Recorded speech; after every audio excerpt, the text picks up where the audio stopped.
Бәріңізге ассалаумағалейкум. Сіздермен керек арнасы. Бүйректегі тасты қалай түсіруге болады? Негізгі дәстүрлі медицинада бүйрек пен қуықтағы тасты ота арқылы алып тастау керек деп жатады. Ал кейде сирек болса да, оны отасыз түсірген адамдар жайлы естіп қалып жатамыз. Назар аударыңыз, халық медицинасын жасамас бұрын міндетті түрде дәрігермен кеңесіп алғаныңыз жөн. Қазіргі айтылатын халық медицинасы. Сондықтан да бұны қайталау үшін міндетті түрде дәрігермен кеңесіп алыңыз. Халық медицинасын меңгерген жандар мұндайда кәдімгі жантақты пайдаланады екен. Жантақтың құрамында С витамині, каротин, эфир майлары, гликозид бар.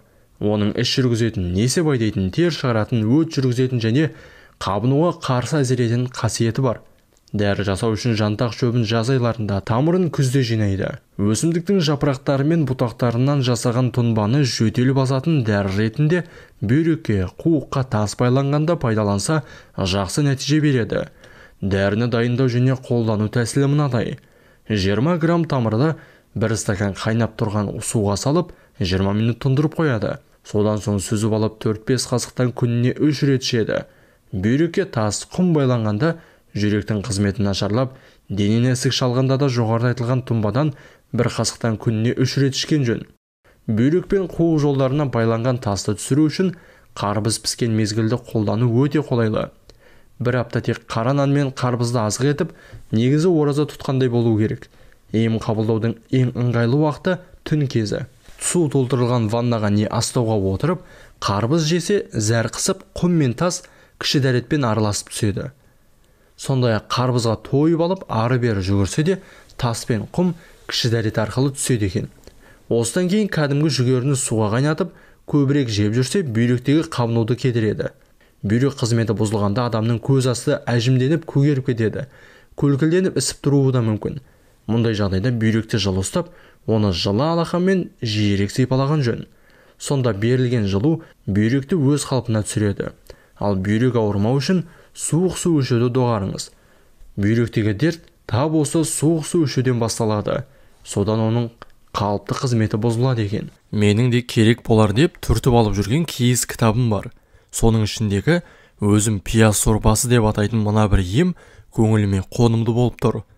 2 килограмм пиязды қабығынан аршып, ұсақ етіп турайды. Оны 2 килограмм шекермен араластыру керек. Сосын ыңғайлы адас мейлінше эмаль кастрөлге салып, баяу отқа қояды. Асты күйіп кетпей үшін жиі қозғап тұрған дұрыс. Шекер толық еріп, пиязбен араласқанда 2-2,5 литр сорпа шығады. Оны шағын шыны ыдыстарға бөліп құйып қойған жақсы. Салқын қараңғы жерде сақтаңыз. Тоңазғышқа салуға да болады.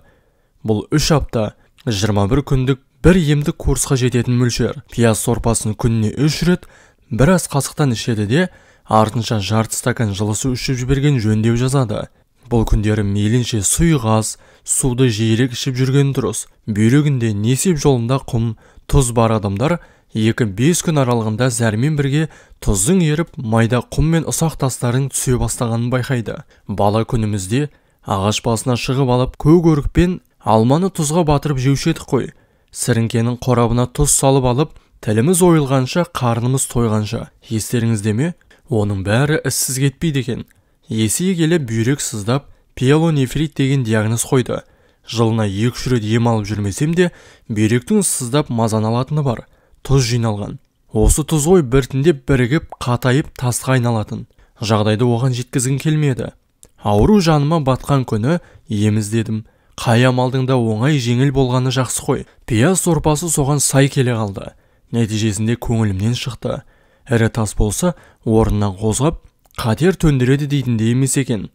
Тұз бен құмды шығарады. Ал сіз пияз сорпасы жайында білдіңіз бе? Төменде жаза кетіңіздер. Тағы да бүйректегі тасты, құмды түсіретін қандай емдік тәсілдерді білесіздер? Өз пікіріңізді қалдыра кетіңіз.